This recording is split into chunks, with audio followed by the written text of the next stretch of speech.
വട്ടംകുളം ഗ്രാമപഞ്ചായത്ത് വികസന standing committee ചെയർമാനായി ഹസൈനാർ നെല്ലിശ്ശേരിയെ തെരഞ്ഞെടുത്തു.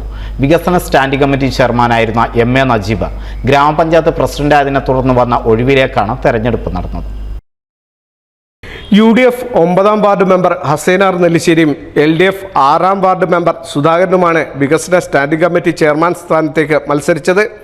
5 അംഗങ്ങളുള്ള സ്റ്റാൻഡിംഗ് കമ്മിറ്റിയിലേക്ക് നടന്ന മത്സരത്തിൽ 2-നെതിരെ 3 വോട്ടുകൾ നേടിയാണ് ഹസൈനാർ വിജയിച്ചത്. നിലവിലുള്ള വികസന പ്രവർത്തനങ്ങളുടെ പൂർത്തീകരണത്തിന് പ്രസിഡന്റിനൊപ്പം ചേർന്ന് നിന്ന് പ്രവർത്തിക്കുമെന്ന് നിയുക്ത വികസന standing committee chairman Hassainar Nellissery പറഞ്ഞു. പാർട്ടിയുടെയും മുന്നണിയുടെയും തീരുമാനപ്രകാരം ഒഴിവന്ന സ്റ്റാൻഡിംഗ് കമ്മിറ്റിയിലേക്കാണ് ചെയർമാൻ സ്ഥാനത്തേക്കാണ് തെരഞ്ഞെടുത്തിട്ടുള്ളത്. തീർച്ചയായിട്ടും മുൻകാലങ്ങളിലെ നമ്മുടെ ഭരണസമിതി മുന്നോട്ട് വെച്ചിട്ടുള്ള പദ്ധതികൾ അത് പ്രസിഡന്റിനോടൊപ്പം ചേർന്ന് ഒരുമിച്ച് പ്രവർത്തിക്കാൻ ശ്രമിക്കും. കഴിഞ്ഞ 3 വർഷ കാലത്തെ വികസന പ്രവർത്തനങ്ങൾ ഭരണസമിതി ഒരുമിച്ച് മുന്നോട്ട് പോയിക്കൊണ്ടിരിക്കുന്ന വികസന പ്രവർത്തനങ്ങൾക്ക് നേതൃത്വം കൊടുത്തിരുന്ന ഭരണസമിതി ഇനി വികസന സ്റ്റാൻഡിംഗ് കമ്മിറ്റി ചെയർമാൻ എന്നുള്ള രീതിയിൽ ശ്രീ ഹസൈനാർ നെല്ലിശ്ശേരി ഞങ്ങളെല്ലാവരും ഒരുമിച്ച് ചേർന്നു. NCV news Edappal.